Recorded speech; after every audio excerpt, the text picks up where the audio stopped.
And there's intimacy on the radio, and there's naturalness on the radio that can never be replicated on TV. The marvelous resurgence of radio as a political force in this country.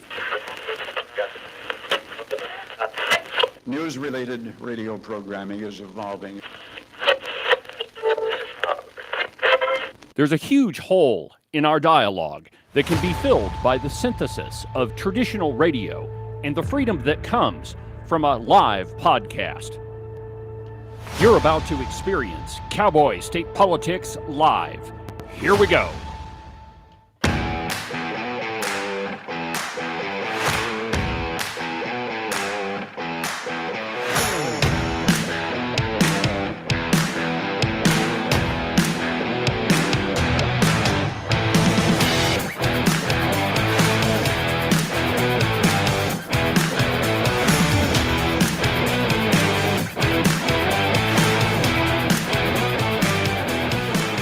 Good morning, my friends, and welcome to this Thanksgiving Eve installment of Cowboy State Politics Live.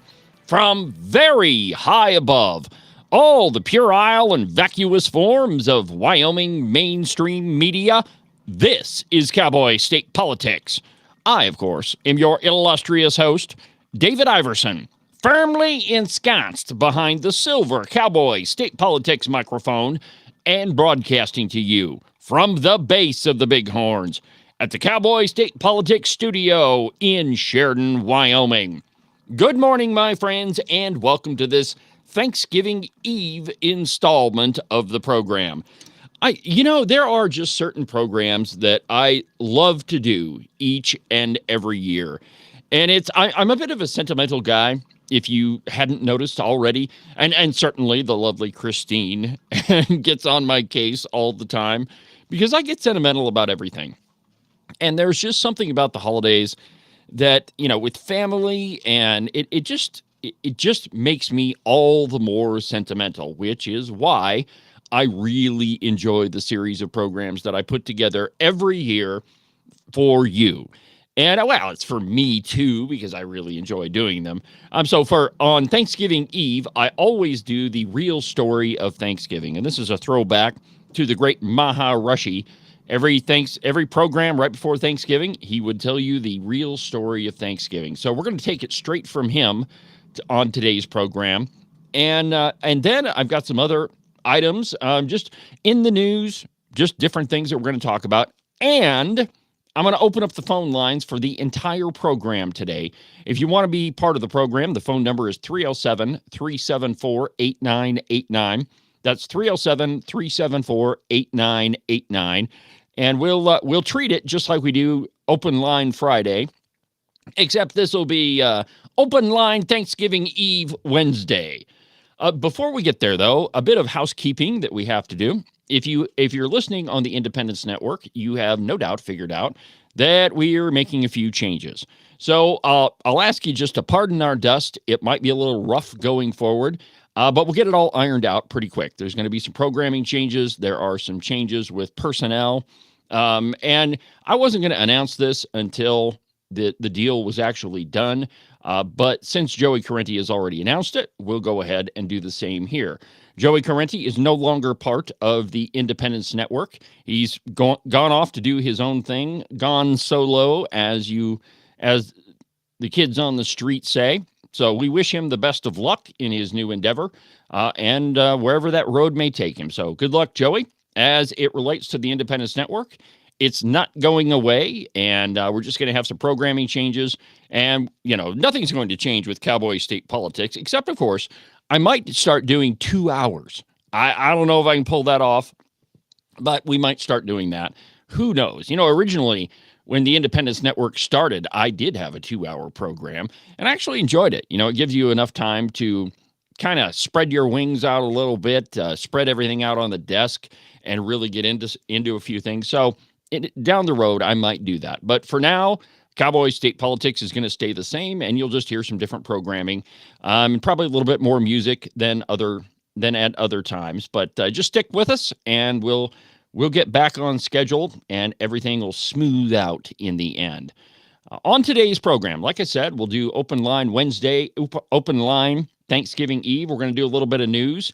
And then at the bottom of the hour, I'm going to tell you the real story of Thanksgiving. So, again, if you want to be part of the program, go ahead and give me a call, 307-374-8989. But we begin where we left off yesterday, and I didn't have time to get into this story as much as I wanted to yesterday. But there was a piece out yesterday in Breitbart News entitled, "As Trump Heads to the White House, Representative Burleson Pushes Plan to Abolish the ATF." Now, the ATF, and, we don't hear that much about it unless you're a gun nut like I am, that you're, intimately involved in, in the news day to day. You don't really hear too much about the ATF. They like to fly below the radar. And typically what they end up doing is passing rules related to your firearms. And they do it below the radar so that you won't notice and so that you think it won't affect you. Now, you hear about the big stories like the pistol brace and the bump stock ban and all of those. By the way, it was Donald Trump who did the bump stock ban. So, all presidents, Republican and liberals, have not really at times been that friendly to gun owners. It was Ronald Reagan in 1986 that made some changes to the National Firearms Act.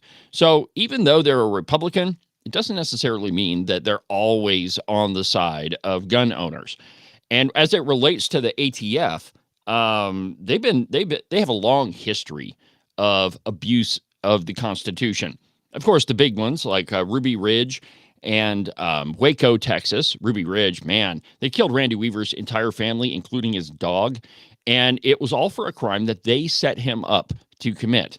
An undercover ATF agent badgered. I mean, I guess that's the right word. That's the way his lawyer Jerry Spence put it, but badgered Randy Weaver into sawing off a shotgun. And I think, if I'm not mistaken, he sawed it off 5/8 of an inch too short.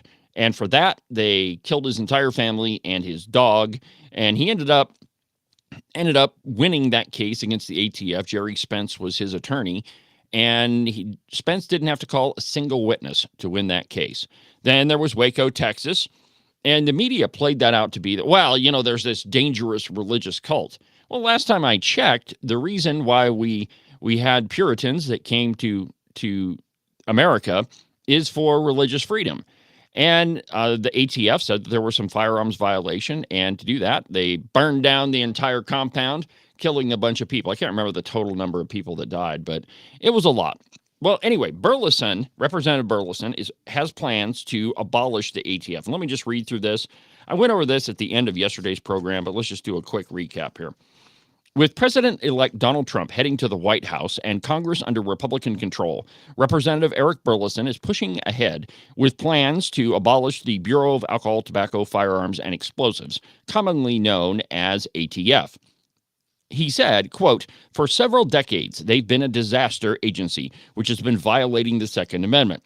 Burleson wants a scenario in which states handle their own gun law enforcement without federal agencies breathing down their necks. The ATF issued numerous rules during the Biden-Harris administration, one of which criminalized owners of the aforementioned legally purchased AR pistol brace stabilizers. Another one of the ATF's rules declared that 80% complete firearm frames are firearms and therefore can only be required via background checks." Now, that's a ridiculous thing that the ATF did. It's another one of those rules that I mentioned at the beginning of the program. They tried to declare everything a firearm: the trigger, the lower, the barrel, everything. They said it's all a firearm, and therefore it is all regulated by the federal government. And it's absolutely bizarre because not all those things are firearms. In fact, I've got let me get to a soundbite here. Let's see here. Thanksgiving Eve, I'm a little off my game, but I had a soundbite prepared for you yesterday about this that we didn't get to. So there is the guy who's in charge of the ATF. His last name is Dettelbach. He's a real moron. But two of my favorite sound bites about him are him being asked by members of Congress to define what an assault weapon is. And see, that's the thing that liberals always go after is we have to ban assault weapons. They're weapons of war. Well, it turns out there is no such thing as an assault weapon, which you'll hear very clearly in Jake Ellzey asking Dettelbach to define what that is. Here you go. What could you, in 15 seconds, would you define an assault weapon for me? So If you go past 15 seconds, I'll just interrupt you. no, so I'll go shorter than that because I honestly, I do think if Congress wishes to take that up, I think Congress would have to do the work, but we would be there to provide technical assistance. Unlike you, I'm not a firearms expert to the same extent as you may be, but we have people at ATF who can talk about velocity of firearms, what damage different kinds of firearms cause, so that whatever determination you chose to make would be an informed one. Did you go to Harvard Law School? I might have to plead guilty. All right. I'm sorry. All right. Well, there's the head of the ATF not being able to explain what an assault weapon is, and the reason he can't is there's no such thing as an assault weapon. The AR does not stand for assault rifle. It stands for Armalite rifle, which, I mean, that's such an old model of gun. I don't know how many there would be around in existence, but most of the, quote, AR style firearms that you see now, they're not Armalite rifles. That's just the style that's referred to. But anyway, here's Tom Cotton, and you've seen him in the news recently, asking Dettelbach the same question. Here we go. So you're running for public office and you called for a ban on assault weapons, but you don't have a definition for assault weapons? Senator, it would only be for a legislative body, whether it was the Ohio legislature or the Congress. It would only be for a legislative body to do that work. And I acknowledge that would be a difficult task to define assault weapons because, on one hand, you don't want it to be so narrow that it doesn't offer the protections that are intended. And on the other hand, you certainly don't want it to be so broad so that it infringes unnecessarily on the rights of citizens. So I acknowledge that's a difficult task, but it would be for this body to do, not for me. Why is it so hard to define assault weapons? Well, I think, Senator, what I told you, which is that you don't want it to be so narrow as to be meaningless, and you don't want it to be so broad as to infringe on the rights of law-abiding Americans unnecessarily. Congress took an effort at that definition in 1994. What did you think of that definition that Congress used? I don't know enough about that. That's a definition that I'm not particularly familiar with, and I haven't studied the data. All right. I can't handle this guy.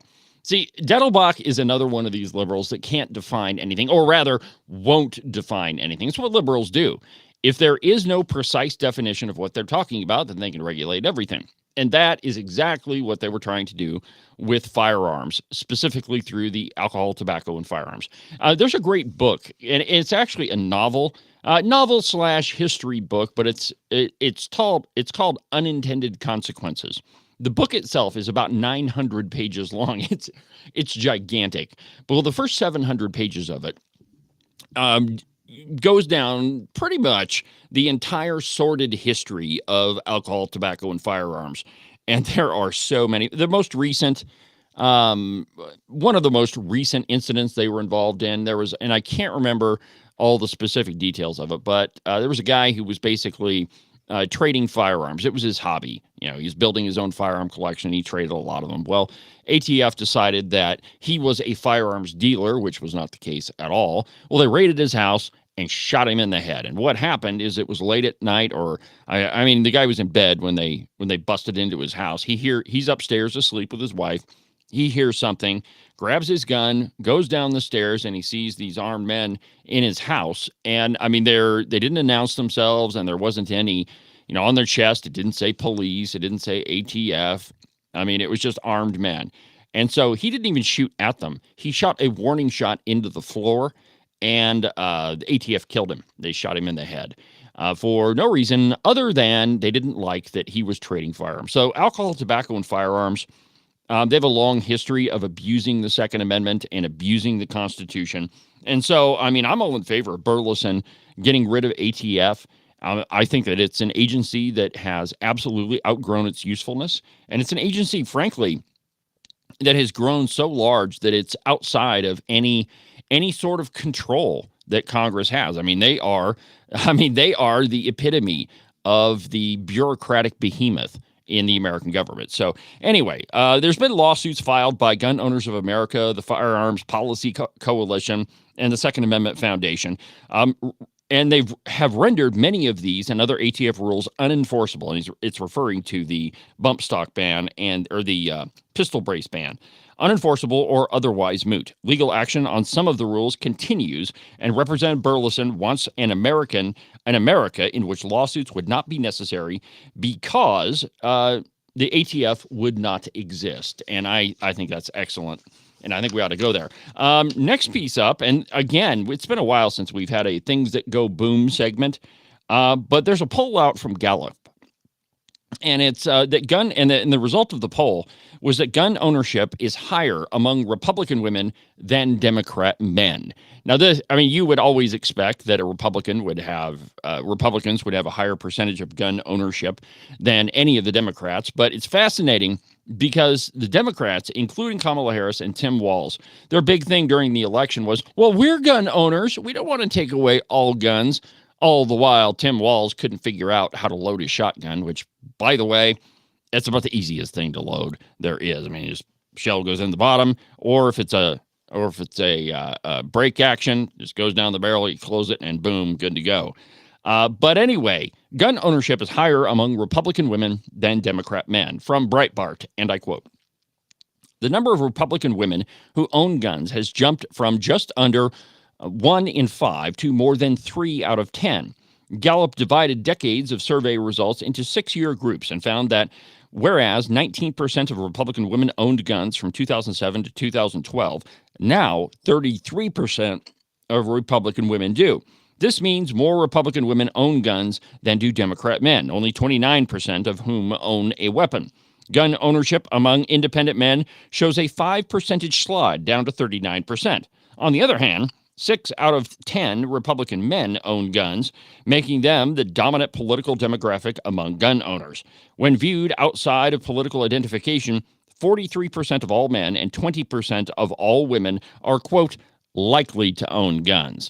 But those are only the guns that are reported, that were purchased with a NICS check or that underwent a background check of some kind.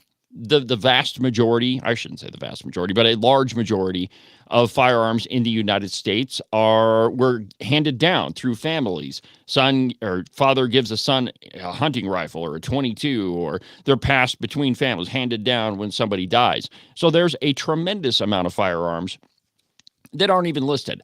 And those are the ones that ATF and the liberals want to go after because they have no idea how many of them are out there. And I mean, it's when you go back to like World War II, the Emperor of Japan said one of the reasons that he didn't invade America is that he would find a gun behind every tree and under every rock. And that is exactly how our founders intended it to be, that the Second Amendment has nothing to do with hunting, although hunters should be about the Second Amendment. The Second Amendment has everything to do with prevention of tyranny. That is, our founders intended for us to have the same arms as the government so that we could defend against any sort of tyrannical force or dictator or whatever that came out. And you have to try to understand the context in which the Second Amendment was written. Our founders just finished fighting a Revolutionary War against people who tried to take their guns. So it's all about tyranny protection, and it has very, very little to do with hunting. So let's see here. Well, I'm actually went a little bit long, so let's go ahead and take a break, and then we'll get back. And I've got a couple more stories I want to cover before we do that. Again, it's Open Line Wednesday. If you want to be part of the program, 374-8989. 307-374-8989. Back in a minute.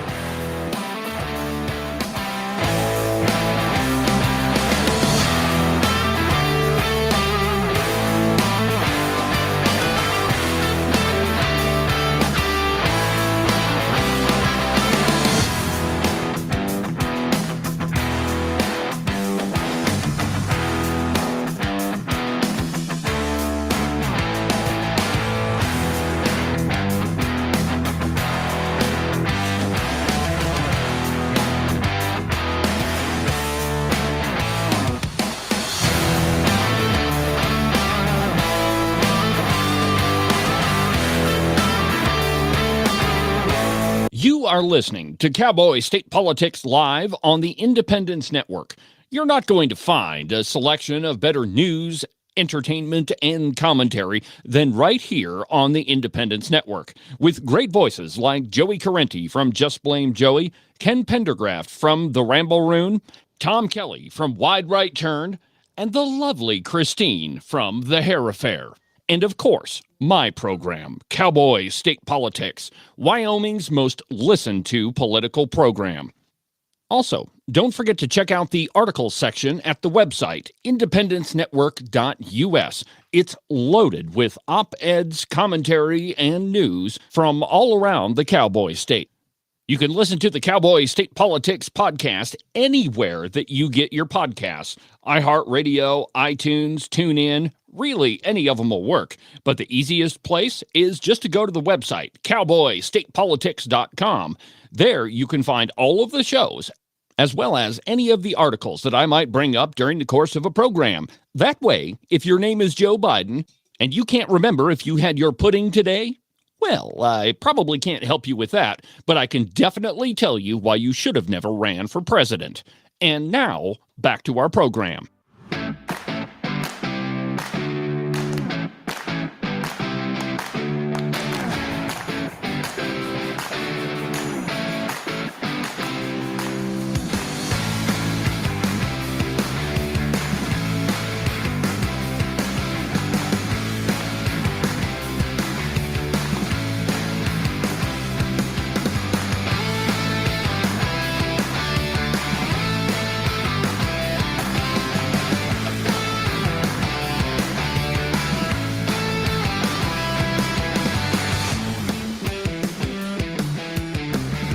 Welcome back to the program. David Iverson behind the silver Cowboy State Politics microphone, sitting atop the Wyoming media. Cowboy State Politics is the most listened to conservative program in the state. Over at CNN, they're still trying to make up excuses why Kamala Harris lost the election. And for all of us, all the people that live on Mount Normal or Normal Mountain or whatever you want to call it, the answer is pretty obvious to us. Kamala Harris was a terrible candidate. The economy's in the crapper, and we're tired of having to live this way through Bidenomics, which obviously didn't work. You know, the liberals, they try to convince you as much as they can of things that aren't true.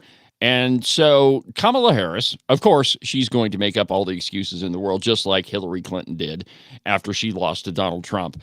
But they just find it absolutely flabbergasting that they lost the election. I mean, how could anybody reject their worldview? How could anybody say that their way of looking at the world wasn't the correct one?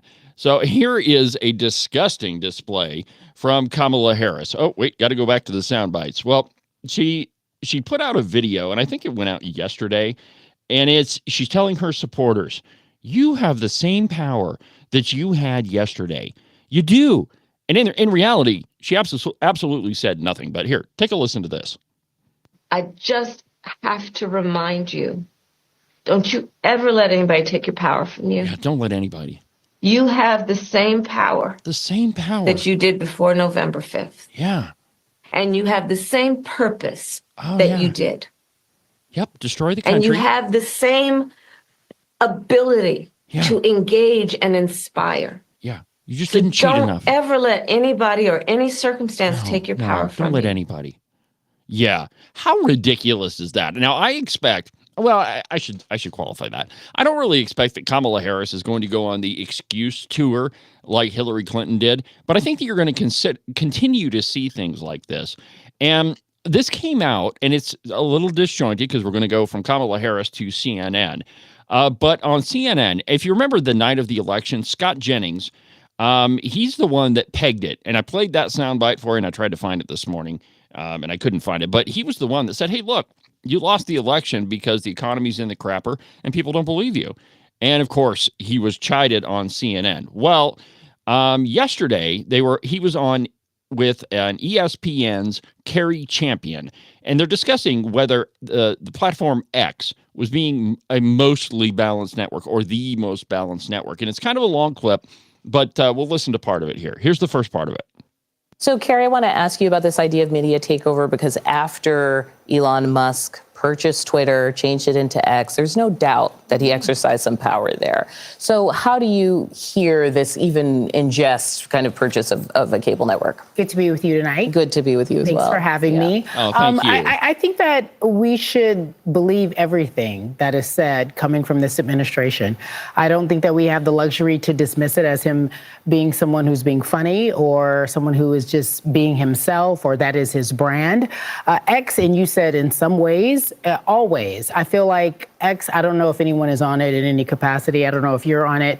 And you're the only one? You're on it? You all are on it? Okay. I've actually decided to take a rest of peace because it is not a peaceful place for me. No. And I know if The in fact truth you is don't very, agree very with this current violent. administration, most people can say that it's not a peaceful place. I wouldn't be surprised if there was an actual bid made to take on MSNBC, but the fact that it just can't happen in real life. I mean, It just it's not can't. officially even for sale, we Yeah, should it's not say, officially but for sale. The last It's not time he even mused realistic. about maybe buying something, It's he not ended up even doing it. realistic in real life, but I No, do it's believe not that real at media, all. everyone sitting here at this table, if you don't agree, we're in for some tough years ahead. I do Yeah. believe that we are not going to be able to be as safe or say what we want to. I don't think free speech is going to be as free. Now, Scott, I want to bring you in here because Okay, this hold on. kind So let's talk about free speech. Free speech to the liberal means that they're in control of the conversation. If they're not in control of the conversation, then of course it can't be free speech. I mean, I'm telling you, my friends, liberals, I believe that they suffer from a sickness. And it is one that I think it corrupts their values. I think it corrupts their thinking. And I absolutely, it corrupts their view of reality. So, I mean, you hear them go on and on and on about free speech. Are you on this platform? Are you on this other platform? Normal people really don't give a crap about that. Now, for a long time, I wasn't on Twitter when it was still Twitter. I kind of found it sort of irritating. The 140 characters or whatever it wasn't enough for me. I'm kind of long-winded, if you hadn't guessed. But recently, I've been relying on Twitter, and I found that if you want like real up-to-the-minute news, you should go there. Now, of course, you have to verify sources and all that, like you do anywhere else. So you just don't take everything for granted. Just because it's on the internet doesn't necessarily make it true. So you verify it. And I have really come to enjoy X, and I found it to be a useful platform. I think it is the platform of free speech. And if you want up to the minute news, you go there. And if you've noticed, well, maybe you haven't noticed, but I've certainly noticed that since I've been broadcasting on X, the viewership of Cowboy State Politics has gone way up, and it's extraordinary. The amount of access you have to just about everybody. Well, coming up here in just a second is Scott Jennings, and he's going to go after him, and it's an interesting exchange. So take a listen to this. Linked to Orban, we don't pull it from nowhere. There was a former member of the Hungarian parliament who was writing in Politico who kind of talked about this effort by that government and how specific it was in terms of purchasing media specifically for propaganda. Yeah. Do you hear why they're making that connection? I mean, is the concern that certain media outlets would become propaganda arms of political ideologies? I mean, don't we already have that in this country at a large scale? I mean, also, I heard what you're saying about X. I saw a survey this week. It's now the most ideologically balanced user platform. Scott, of any platform. stop. It's too early. I just sat down. I've only been here for 2 you're minutes. Gonna be You embarrassed cannot when I continue tweet to out say after the show, but you it's cannot true. say Trying that. to shut That's him up. not the case. So Who's what the I- source? Source of that. What I find, we've reported it on this network. And It's so- not accurate, and you know it. Okay, I'll let you make your statement. Scott, can I but my think of point it? is Can I this. reframe it a different way? Because the Okay, the site all changed. right. I've had enough of CNN. CNN did report that X is the most ideologically unbiased platform. I mean, everybody can talk on X. I mean, it doesn't matter if you're a liberal or you're a conservative or who you are. You can still participate on X, and that's very different than other platforms. On Facebook, it's weird. Around the election, I could tell that Cowboy State Politics was being shadow banned quite a bit, actually. I mean, there were a lot of posts where they should have received way more impressions than they actually did. And I mean, you could tell that it was absolutely throttled back. You don't get that on X now that Elon Musk has taken over. And that's the way that it should be. free speech isn't free speech unless it's completely free. And when it comes down to it, the only right to free speech that you actually have is the right to be offended. If you don't have that right, then we don't have free speech at all. But that is what the Democrats and the liberals can't stand. Their ideas don't work in reality. I mean, they may work in some theoretical environment at a university, but when they're applied in the real world, liberalism does not work. As Margaret Thatcher said, socialism only works until you run out of other people's money to spend. And, think about modern monetary theory, right? That you can, and this is it's kind of wonky, but this is the idea that if you're the people that print money, that you can print as much money as you want and deficits don't matter. Well, that doesn't work in real life. Eventually, the bill comes due, and as I told you yesterday, the cost of Thanksgiving dinner, since it says Thanksgiving Eve, is up 24% than what it was last year. That is a direct result of inflation or money printing. And liberals, they just don't look at things like that. I mean, to them, inflation is nothing more than greedy companies increasing prices, or at least that's what they tell everybody. I'm sure there are some liberals that absolutely do understand what the effects of inflation are. But my point is that liberal ideas don't work in the real world. They only work in a theoretical environment where you're taking out parts of the equation to make them work. So, like I said, liberalism is a disease. And it reminds me of one of my favorite movies, The Natural. Yet another soundbite I should have grabbed. Losing is a disease. Liberalism is a disease as contagious as bubonic plague. Absolutely amazing. Well, when we come back from the break, I'm going to tell you about the real story of Thanksgiving. This is part of the program that I absolutely enjoy. I love it every single year. It's beginning this holiday season with Thanksgiving. We'll do that coming up next.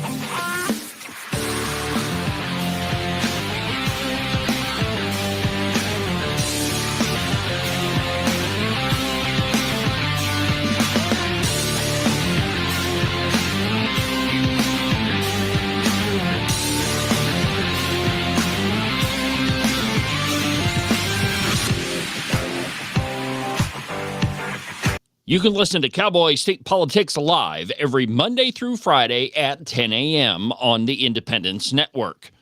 Make sure that you subscribe and follow the Cowboy State Politics podcast. You can do that from the website, cowboystatepolitics.com, or anywhere that you get your podcasts. That way, you'll make sure that you won't miss a single episode of Cowboy State Politics. Cowboy State Politics is sponsored by FreedomGoldUSA.com. They are the working man's gold company. The economy is in turmoil. The stock market pretty much is out of control, and you never know what's going to happen with your finances or your income. One way that you can shore up everything is by investing in gold and silver. Go to freedomgoldusa.com/David for a free interview to discuss your options and find out if gold or silver is right for you. One more time, that's freedomgoldusa.com/David.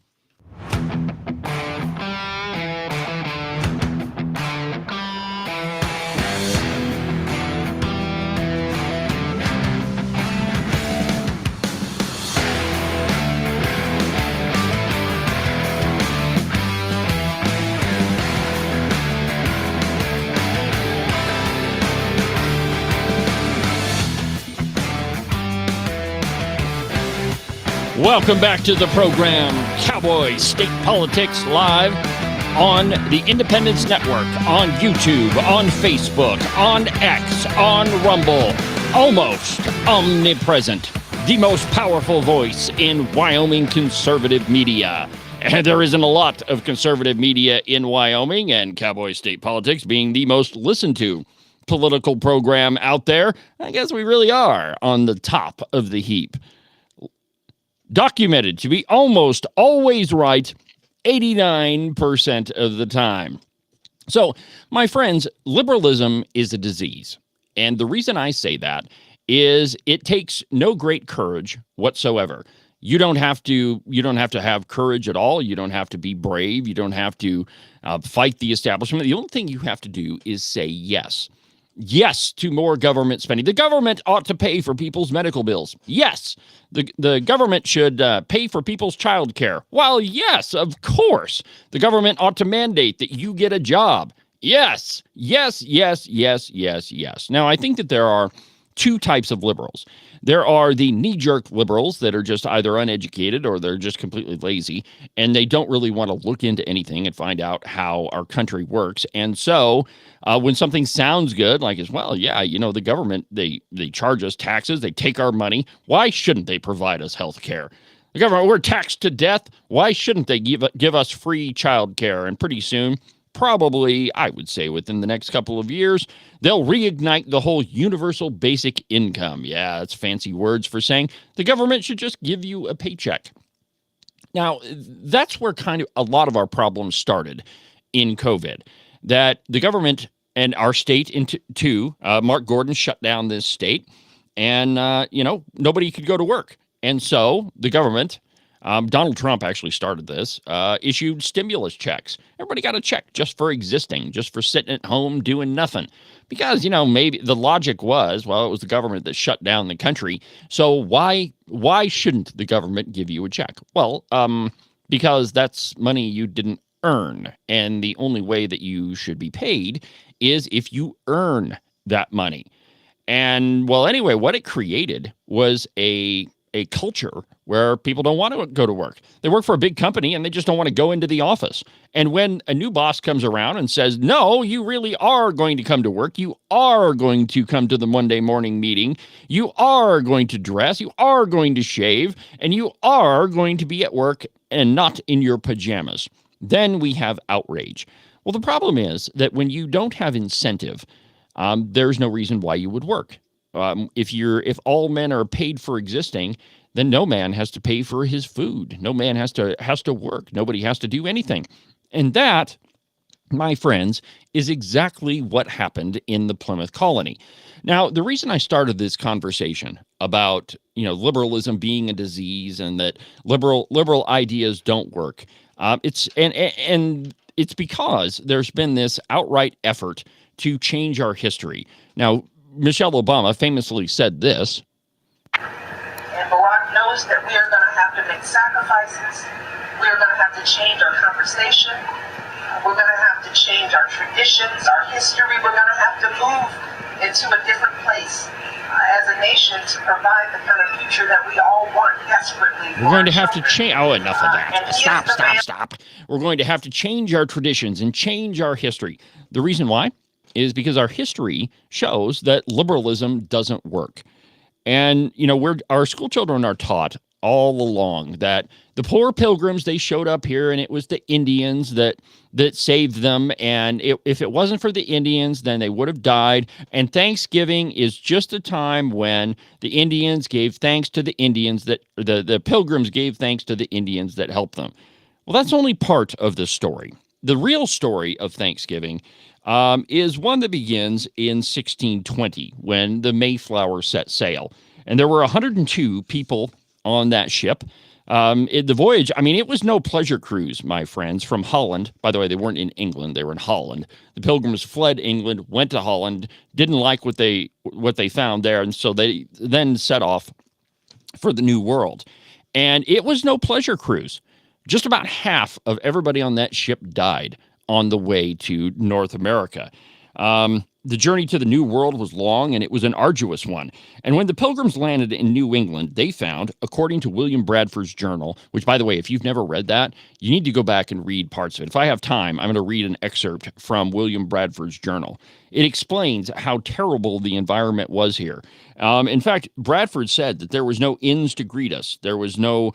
it was a barren wasteland. Nothing was built. There was no food. They had to, from the very beginning, provide for their entire existence.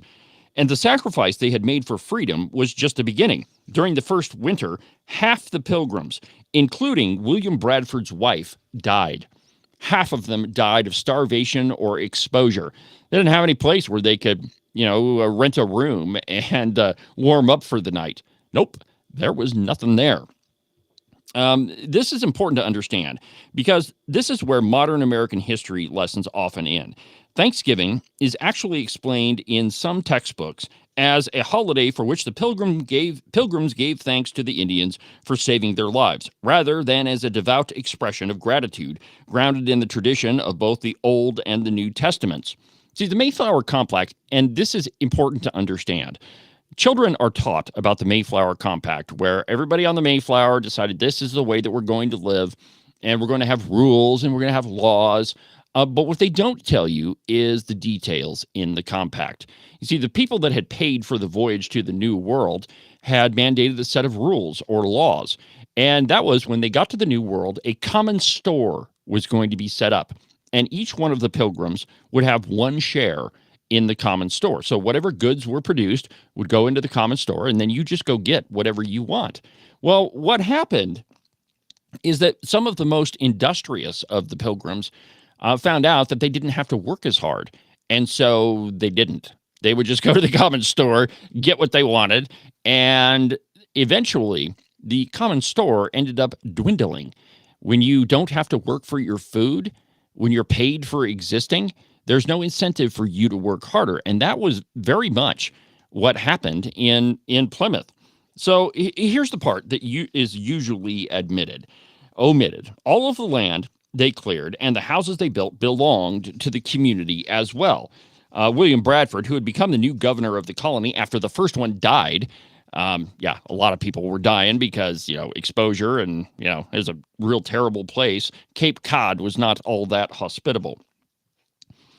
But Bradford recognized that this form of collectivism was as costly and destructive to the pilgrims as the first harsh winter, which had taken so many lives. He decided that he was going to take bold action.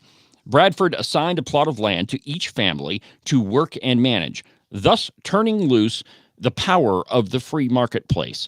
Now, and it's very important to understand this because they went from a system of collectivism, that is what we would later call communism, to one in which you had to work. Imagine that. Forcing people to work creates industrious people. It creates prosperity. That's why conservatives and liberals that's why liberals don't quite understand this. Because if you have incentive to work, if there is a free and open marketplace, if you can succeed, if you try hard, people will. And if you're consistent and if you work hard, you will be successful. That's right. Long before Karl Marx was even born, the Pilgrims had discovered and experimented with what could only be described as socialism. And what happened? Well, it didn't work. Surprise, surprise. What Bradford and his community found was that the most creative and industrious people had no incentive to work any harder than anyone else, unless they could utilize the power of personal motivation. But while most of the rest of the world had been experimenting with socialism for well over 100 years, trying to refine it, perfect it, and reinvent it, the Pilgrims decided early on to scrap it permanently. What Bradford wrote about this social experiment should be in every school child's history lesson. If it were, we might prevent much of the needless suffering that has happened the world over. We would have been able to prevent the hundreds of millions of people that have been killed because of socialism. Here's a little excerpt from William Bradford's journal. Quote, "The experience that was had in this common course and condition tried sundry years, that by taking away property and bringing community into a commonwealth would make them happy and flourishing, as if they were wiser than God. For this community, so far as it was found to breed much confusion and discontent, and retard much employment that would have been to the benefit and comfort. For young men that were most able and fit for labor and service did repine that they should spend their time and strength to work for other men's wives and children without any recompense. That was thought injustice." So the way that they were doing things was actually destroying their community. So what William Bradford did is he scrapped that whole plan and he gave a plot of land to each family and basically told them, you work the land for whatever you want to produce, and then we're going to trade goods. Now, do you hear what he was saying, ladies and gentlemen, what William Bradford was saying? The Pilgrims found that people could not be expected to do their best work without incentive. So what did Bradford's community try next? They unharnessed the power of the good old free enterprise system by invoking the undergirding capitalistic principle of private property. Every family was assigned its own plot of land to work and permitted to market its own crops and products. And what was the result? Well, they had very good success, wrote Bradford, for it made all hands industrious. So much more corn was planted than otherwise would have been. Now, Bradford doesn't sound much like a Clintonite, does he? Is it possible that supply-side economics could have existed before the 1980s, before all the liberals started calling it trickle-down economics and saying that it doesn't work? Yes. In no time, the Pilgrims found that they had more food than they could eat themselves, so they set up trading posts and exchanged goods with the natives. The profits allowed them to pay off their debts to the merchants in London, and the success and prosperity of the Plymouth settlement attracted more Europeans and began what came to be known as the Great Puritan Migration. Now, let me ask you something. Have you ever heard this story before, that they started out with communism, and when that almost killed them, William Bradford decided that he was going to unleash the power of the free market and force everybody to work for their food? Have you ever heard that before? Do you suppose that your children have heard that before in school? Or is it the sanitized, liberalized version that the poor Pilgrims would have died had it not been for their Indian friends? Now, the truth is, there were some friendly Indians that did teach them how to plant corn, that did teach them how to fish, but for the most part, the native tribes that they ran into were a brutal people. I mean, there were wars, there were skirmishes all over the place, and had it not been for a friendship, then teaching them how to plant corn, well, we wouldn't have had Thanksgiving. But the truth is, it was the power of the free market that created the Thanksgiving feast, that created the prosperity that generated more food than anybody could eat. And so really, the real story of Thanksgiving is not one of just giving thanks to the Indians. It's giving thanks to the power of the free market and the power of private property and good old-fashioned capitalism. That's what created Thanksgiving. Now, the real story of Thanksgiving ought to be in every child's textbook. But it's not. It's withheld because liberals are in charge of the school system, and it's liberals who are in charge of writing your school's textbooks. Now, does all of this sound familiar? The way what Bradford did, how he reorganized things, how he got everything back on track. Does that sound familiar? Well, it should, because that's exactly what was written about in the Bible, following Joseph's suggestion that Pharaoh reduce the tax on the Egyptians to 20%. When you reduce taxes, it spurns innovation. That's why when Donald Trump was elected president the first time and we started to drill, baby, drill, it created prosperity. Prosperity creates comfort. That's why America is the most giving place. It's why we're the most giving country in the history of the world. It's why we're the most prosperous country in the history of the world. It's because of the free market and capitalism. And it was all started back in the 1600s at the Plymouth colony, where William Bradford unleashed the power of the free market, and it started to create the prosperity that America experiences today. So when we look at Thanksgiving, really, we should try to shy away from, what the school textbooks tell us, and we should go read William Bradford's journal. And just think about what he wrote, that the way the system was set up is that people didn't want to work because they could get everything for free. And when you are allowed to get anything for free, well, there's no reason for you to be industrious. There's no reason for you to excel. There's no reason for you to work hard because you're getting something for nothing. And that, my friends, is the real story of Thanksgiving. Now, when we come back, a Thanksgiving wish for all of you. I can't wait. I love this season, my friends. I love Thanksgiving. I love Christmas. More when we come back.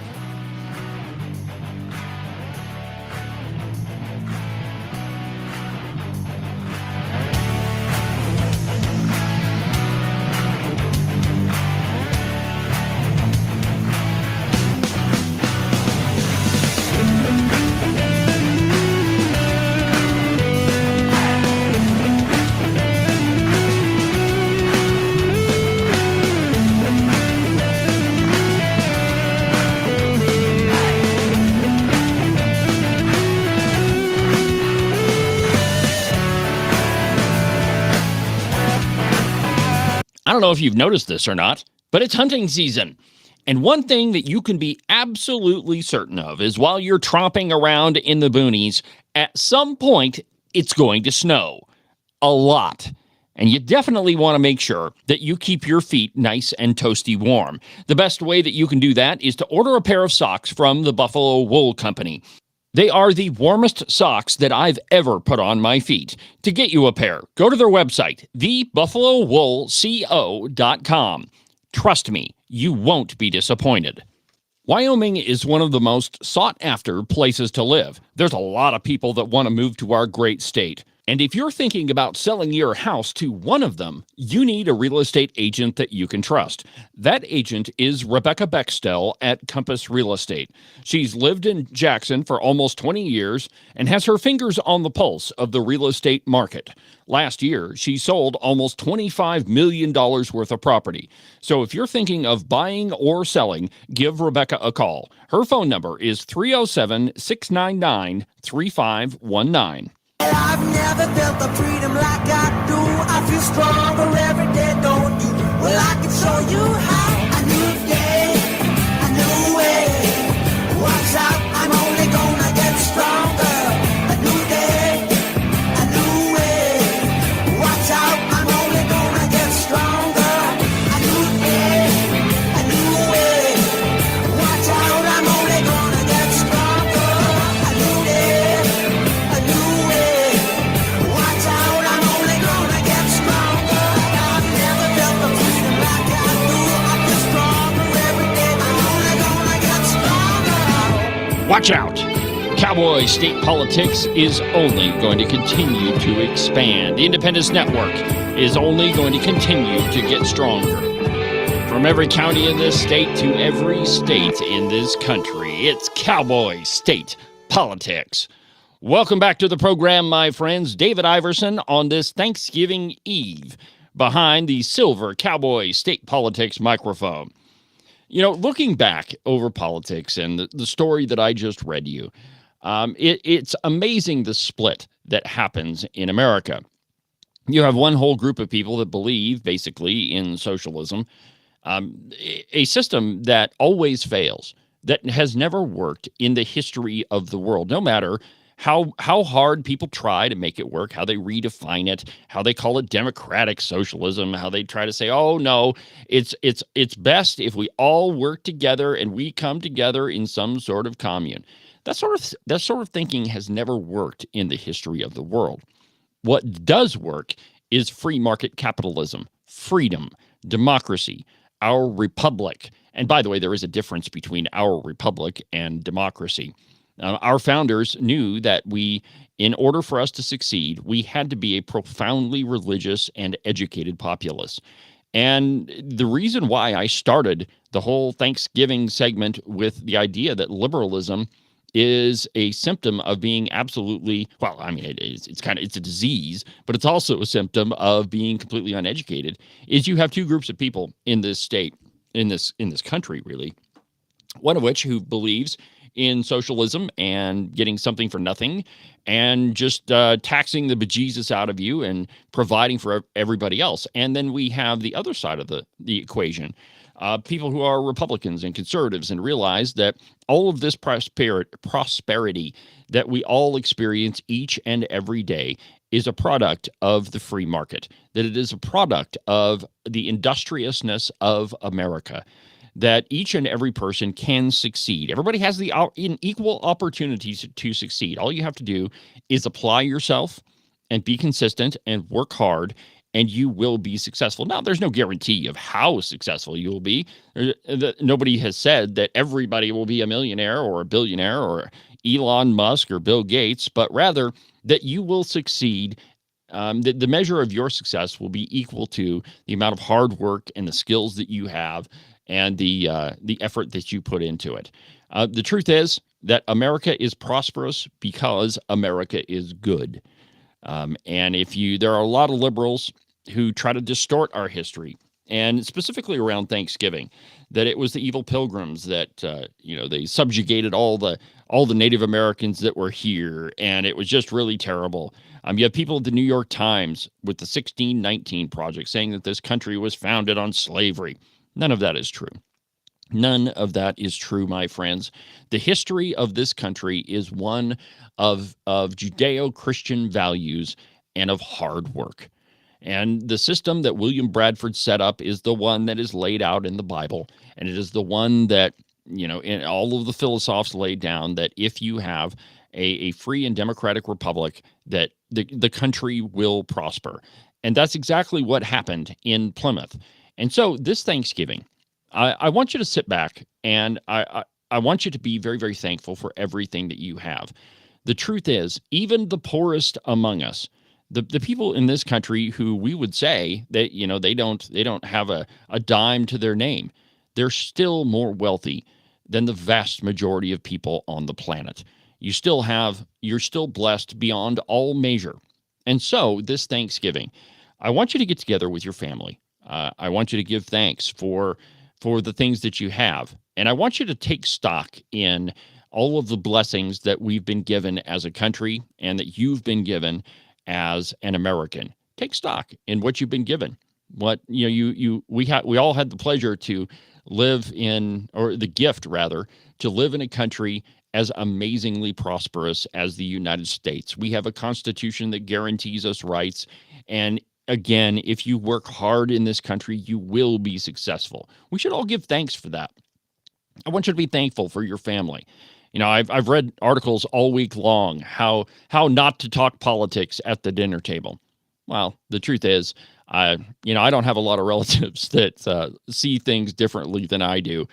Most everybody in my family, including the lovely Christine's family, we're all a bunch of conservatives, so no problems there. But if you have people in your family that don't see things the way that you do, I suggest that you start the conversation with just giving thanks, with being able to sit down at the dinner table and say, isn't this amazing? Look at everything we have. Look at this amazing country, and be thankful that your countrymen decided after a really long time to do the right thing, to vote for President Trump, and be thankful for the possibility of what's to come. We all have a future, a beautiful future by the way, in which we're going to be prosperous, where this state of Wyoming, which has been blessed beyond measure, all the resources that we have, the beautiful place that we live in, I just be thankful.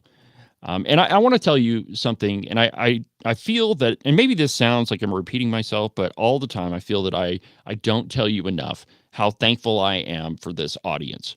I started this program at my kitchen table with a microphone that I bought at a Family Dollar because I couldn't find a microphone and I didn't have one that would sound halfway decent. So I sat at my kitchen table and I just started talking, and I have been blessed by you listening to the program beyond measure. And I am eternally thankful for you. And I mean it when I say that I had no idea how big of a place in my heart that this audience would take up when I started the program. Every time that I'm not near my microphone, I feel like I'm missing a big part of me now. So thank you for listening. Thank you for being a part of Cowboy State Politics. Thank you for everything that you've given me. Thank you for your attention. Thank you for listening to this program. Thank you for sponsoring this program. And that's another thing that I'm really thankful for. Thank you to the sponsors of Cowboy State Politics: Morton Buildings, the Wyoming Cartridge Company, the Buffalo Wool Company, the Rebecca Bextel, freedomgoldusa.com, and there are so many more. Young's Camper Repair. Thank you very, very much for everything that you do for me, for this state, for this country. Thank you very much. And so, my friends, happy Thanksgiving. And we've got about a minute left in the program. I want you to take some time with your family and just be very, very thankful for the things that you have. Enjoy the Thanksgiving break. We'll be back on Monday Well, actually, Cowboy State Politics Podcast will be back on Saturday for Weekend Update. But the live program won't be back until Monday. Until then, my friends, happy Thanksgiving. Be very, very thankful. I'm David Iverson, and this is Cowboy State Politics.